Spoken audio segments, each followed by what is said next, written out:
So look at Anthony Ryder from South Lyon, Michigan, recently selected as the Lions 2020 Fan of the Year. He has a passion about sports broadcasting. With the 112th selection in the 2021 NFL Draft, the Detroit Lions select Amon-Ra St. Brown, wide receiver, USC. One pride, baby! Yeah!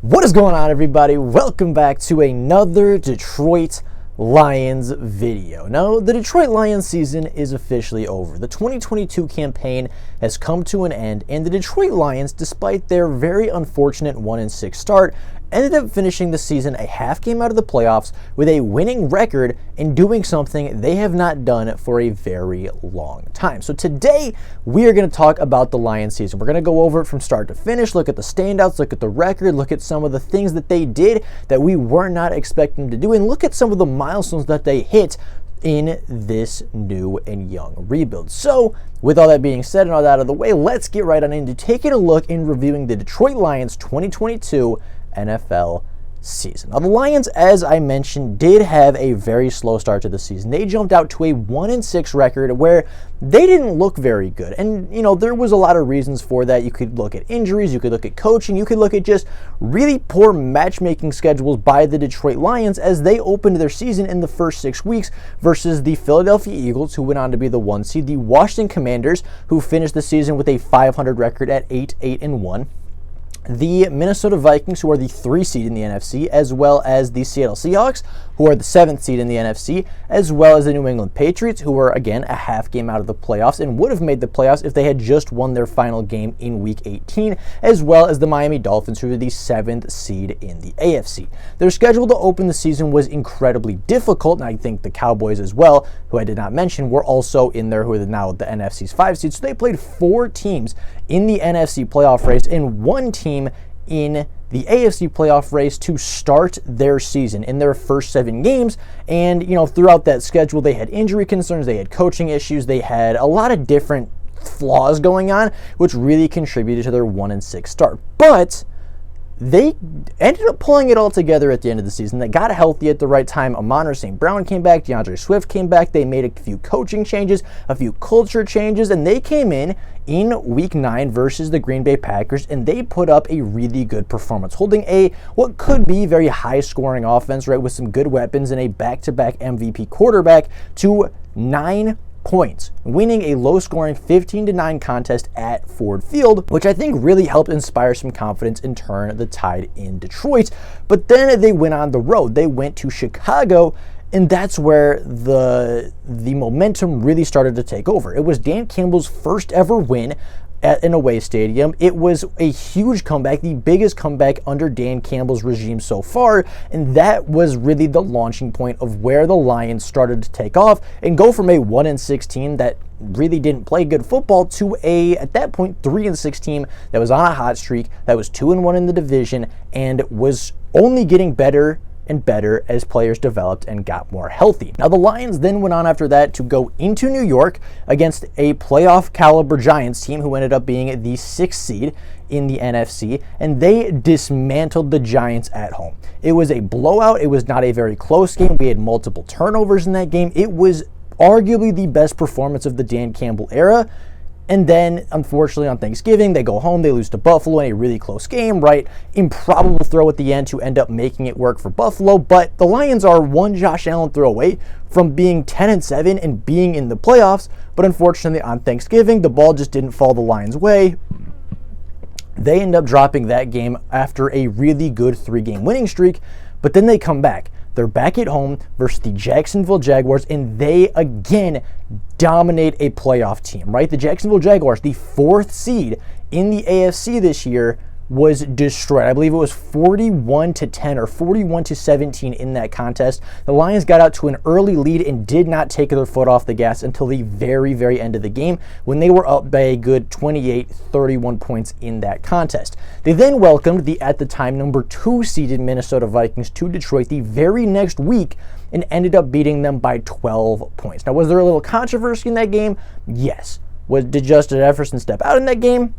Maybe, maybe not. But at the end of the day, the Lions took on a 12-win football team, I believe at the time 11-win football team, and they won by double digits. They won by multiple scores versus a team that had beaten them earlier in the season and was looked at as one of the better teams in the NFL. That put the Lions at 3-1 in the division, put the Lions, I believe, at 6-7 on the season, putting them right back in playoff contention. Now, the Lions also went on to play the Jets, who narrowly missed the playoffs as they defeated the Jets in New York 20-17. Unfortunately, the one game that really seems like it's going to matter the most was the Carolina Panthers game where, you know, they were 7-7. They had an opportunity to get to 8-7, and in a very cold climate day in Carolina, the rushing attack for the Panthers was just too much, and the Lions' weaknesses really showed. Where they need to improve was really exploited, and they were unable to get that victory, but then bounced back versus the Chicago Bears and won that game by a huge margin. And then,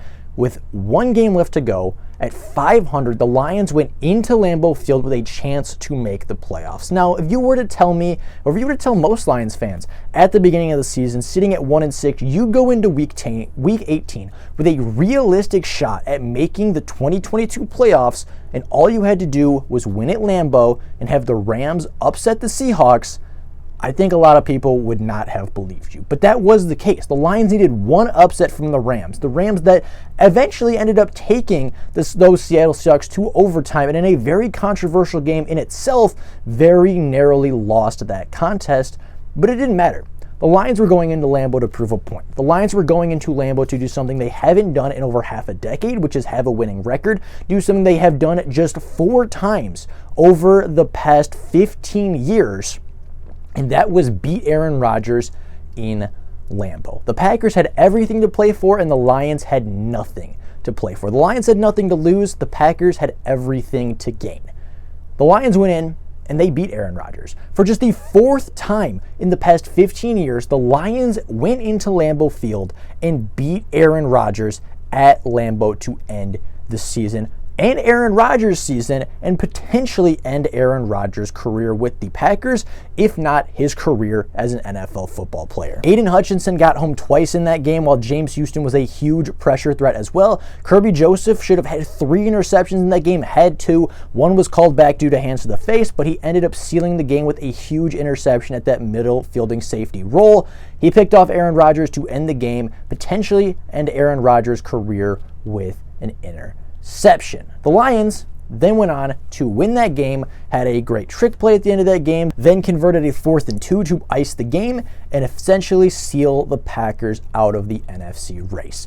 Now, the Lions finished the season 9-8. They finished incredibly strong on an 8-2 run with a phenomenal run from our quarterback, who finished the season over the last 8 weeks, throwing 17 touchdowns to just 1 interception. We had a 1,000-yard rusher for the first time since 2011, the first time in over a decade, and the Lions accomplished a lot this year. And I think they accomplished more than even the generic fans might realize. The Lions, for the first time since 2017, had a winning record at 9-8. The Lions finished the season with a plus 26-point differential, which was the best since 2017, the last time they went to the playoffs. The last time they had a winning record. The Lions offense ranked top 5 in the NFL while being the most prolific offense in the NFL through the first month and having the most 30-point games for any NFL team in the entire season. The Lions scored the most points since 2011, scoring 435 points for, which is the second most all-time by the Detroit Lions, only trailing that 2011 playoff team who averaged just under 30 points a game.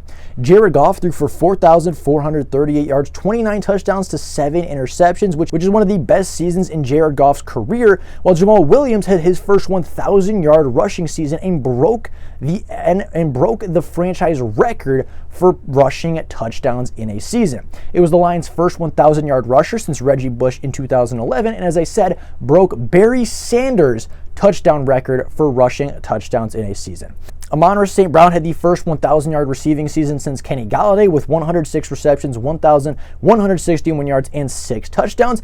And despite the defense having a really poor start to the season, they turned it around right around that Green Bay Packers game, and they really, truly made some big plays down the stretch. Their second half turnaround to this season was phenomenal, and they went from being one of the worst statistical defenses in NFL history, not just in the NFL this year, but in NFL history, and they finished actually not too bad. Overall at the season, they still sit right at that 28th in points allowed, and I believe they sit at 30th as far as yards allowed, but a lot of that is from the first half of the season. The second half of the season, the Lions were not lights out. They weren't perfect, but they were really, really good. They were forcing turnovers, they were getting sacks, they were getting to the quarterback.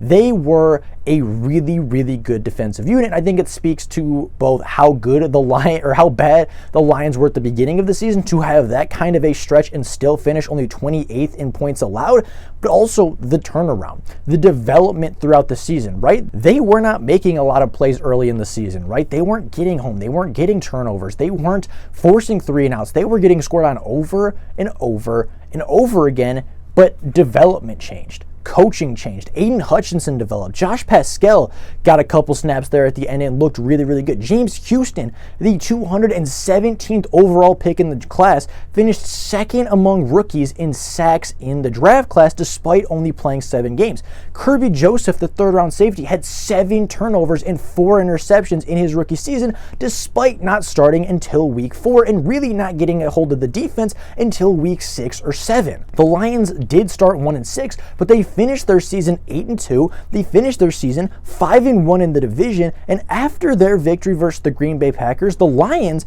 ended up sweeping those Packers, who finished 8-9. They then had dominant victories over the 4th-seeded Jaguars, the 6th-seeded Giants, and the 3rd-seeded Minnesota Vikings on top of the rest of their division.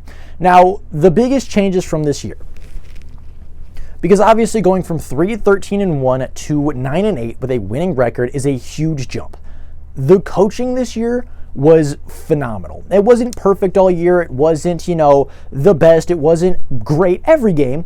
But overall on the season, the coaching was phenomenal. Ben Johnson is a great offensive coordinator. Aaron Glenn, once his players actually got healthy and the guys he practiced with and trained with all offseason that knew the defense got in, the defense didn't look half bad. And of course, Dan Campbell himself made a lot of improvements. His clock management, his decision making, his decisions to challenge, his tempo, his really any aspect of coaching you could look at outside of motivation got better over Campbell's second year. And it wasn't like, oh, he was good and it's a little better. And it's not like, oh, he was bad and now he's less bad. He was, I'd say, below average at a lot of those qualities.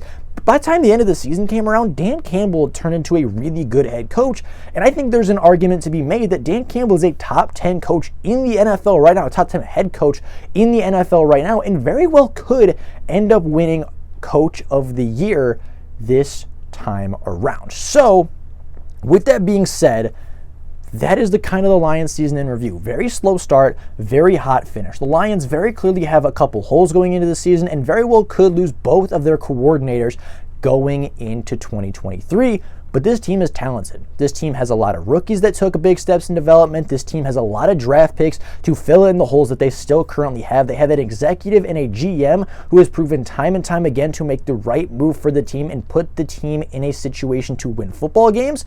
So give this young team, the youngest team in the NFL, another offseason to build with 5 picks inside the top 85 and a lot of money going into free agency.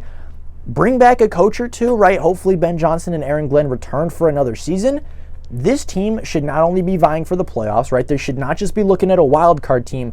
They should be looking at the division. I think the Lions are the best team in the division right now, and they have an opportunity to get significantly better this offseason and go from a borderline playoff team, half game out of the playoffs, to outright winning the NFC North. So with that all being said, that's all I got for you guys today. Let me know what you guys think about the NFL season. Let me know what you think about the Lions season overall. I'd be very curious what you guys think. With all that being said, though, that's all I got for you guys today. Thank you all so much for watching. Until next time, and as always, go Lions.